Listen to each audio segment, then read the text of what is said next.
Saat ini, pekerja generasi milenial dan Gen Z masih belum banyak yang melek akan investasi. Masih banyak yang mungkin menganggap, memiliki tabungan dalam bentuk investasi belum begitu penting. Hal ini bisa dilihat dari hasil survei yang dilakukan Nielsen IQ Indonesia, yang menunjukkan dari 1.335 responden berusia 25 hingga 35 tahun di Jabodetabek, Bandung, Makassar, Surabaya, dan Medan, hanya 9% saja yang memiliki tabungan dalam bentuk investasi. Apakah Sobat 5 juga termasuk di antaranya?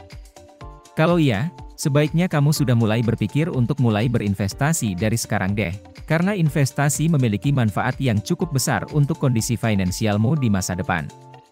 Untuk mulai berinvestasi, gak harus dengan jumlah yang langsung besar, tetapi bisa dari jumlah kecil dulu, namun kamu lakukan secara rutin. Masih bingung soal jenis investasi yang akan kamu pilih?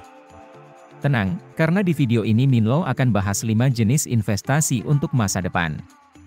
Nanti Minlo juga akan kasih tahu kamu, jenis investasi yang bisa dimulai dari nominal Rp10.000 aja loh. Jadi, tonton videonya sampai akhir ya.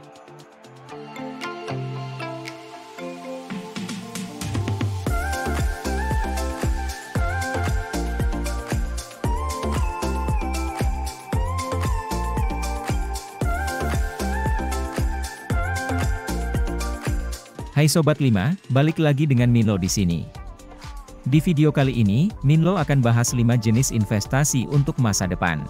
Tonton sampai akhir ya, siapa tahu, habis menonton video ini, kamu jadi tahu harus mulai berinvestasi di mana untuk masa depanmu. Tertarik untuk mendengar penjelasan Minlo?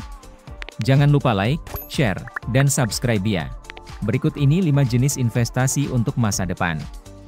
Buat kamu yang lebih tertarik dengan jenis investasi dengan nilai intrinsik yang lebih jelas, emas bisa menjadi pilihan. Selain risikonya rendah, emas juga memiliki nilai yang cenderung stabil dan terus mengalami peningkatan setiap tahunnya. Sebelum berinvestasi di emas, kamu bisa tentukan dulu tujuan investasi kamu, apakah untuk tabungan pernikahan, pendidikan, atau investasi hari tua. Jika sudah memiliki tujuan yang jelas, kamu akan lebih tahu nih berapa besaran emas yang diinvestasikan setiap bulannya. Kamu bisa memilih banyak tempat dalam membeli emas secara fisik, mulai dari toko emas, bank, layanan keuangan milik pemerintah, serta melalui Antam secara langsung. Atau kamu bisa juga menabung emas secara digital melalui berbagai platform digital banking, marketplace, hingga aplikasi layanan keuangan milik pemerintah.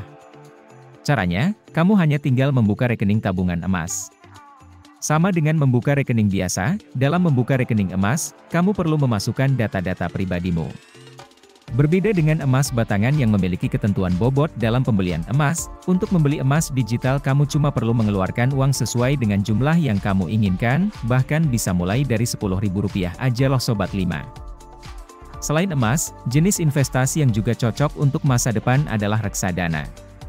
Reksadana adalah wadah yang dipergunakan untuk menghimpun dana dari masyarakat pemodal, untuk selanjutnya diinvestasikan dalam portofolio efek oleh manajer investasi.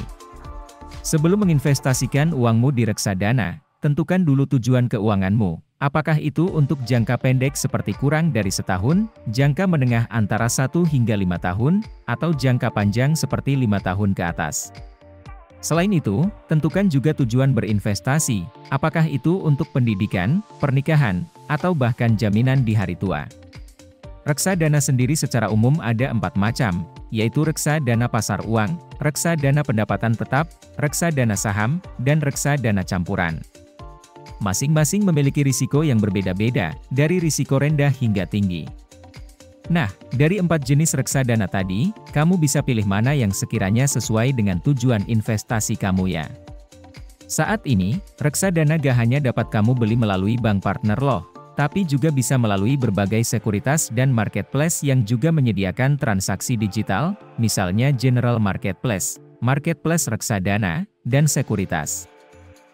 Jenis investasi lainnya yang bisa kamu pilih yaitu obligasi. Obligasi atau surat utang merupakan jenis instrumen dengan potensi keuntungan jangka panjang.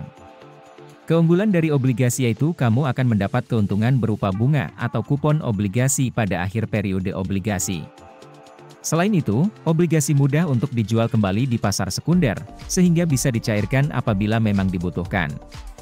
Obligasi merupakan investasi dengan risiko minim, dan bisa memberikan kamu keuntungan di masa mendatang. Sebelum berinvestasi di obligasi, ada baiknya kamu tentukan dulu akan berinvestasi pada obligasi apa, berapa lama jangka waktu yang dibutuhkan, bagaimana manajemen risiko, pajak, besaran kupon dan sebagainya. Alternatif investasi lainnya yaitu peer-to-peer lending. Peer-to-peer lending adalah platform yang mempertemukan pemodal atau investor, dan peminjam yang merupakan pelaku UMKM, agar terjadi proses pinjam-meminjam secara online. Kalau kamu melakukan investasi di peer-to-peer lending, modal yang kamu investasikan akan disalurkan dalam bentuk pinjaman kepada pelaku UMKM di Indonesia. Kamu akan mendapatkan keuntungan atau return dari suku bunga pinjaman. Di beberapa platform peer-to-peer lending, kamu sudah bisa memulai investasi dengan nominal Rp100.000 saja loh. Investasi peer-to-peer lending memungkinkan kamu mendapatkan imbal hasil 15 hingga 25% per tahun. Gimana? Seru kan? Sambil berinvestasi, kamu juga turut membantu UMKM yang ada di Indonesia loh. Buat kamu yang memiliki dana untuk investasi yang cukup besar, kamu bisa investasikan di properti.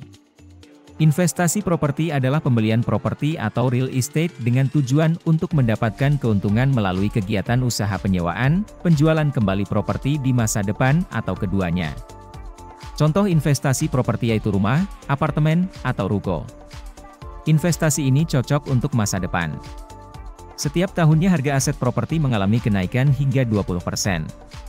Selain itu, properti juga dapat memberikan passive income untuk kamu dari uang sewa. Beberapa hal yang perlu kamu pertimbangkan atau persiapkan sebelum berinvestasi di properti yaitu lokasi yang strategis, dana untuk menanggung biaya pokok dan biaya lain yang menjadi kewajiban, latar belakang pengembang properti yang akan kamu beli, fasilitas yang disediakan pengembang, memiliki persetujuan KPR, dan masih banyak lagi. Nah, itu tadi 5 jenis investasi untuk masa depan yang bisa kamu pilih, mulai dari emas, reksadana, obligasi, peer-to-peer lending, hingga properti. Satu hal yang perlu juga diingat ketika kamu berinvestasi adalah don't put all your eggs in one basket. Artinya kamu harus melakukan investasi pada beberapa jenis instrumen investasi. Kalau Sobat 5 lebih suka berinvestasi di mana dan kenapa? Kasih tahu Minlo di kolom komentar ya. Jika kamu merasa video ini bermanfaat, like, share, subscribe dan ajak teman kamu ya, biar Mimin lebih semangat lagi bikin videonya. See you on the next video.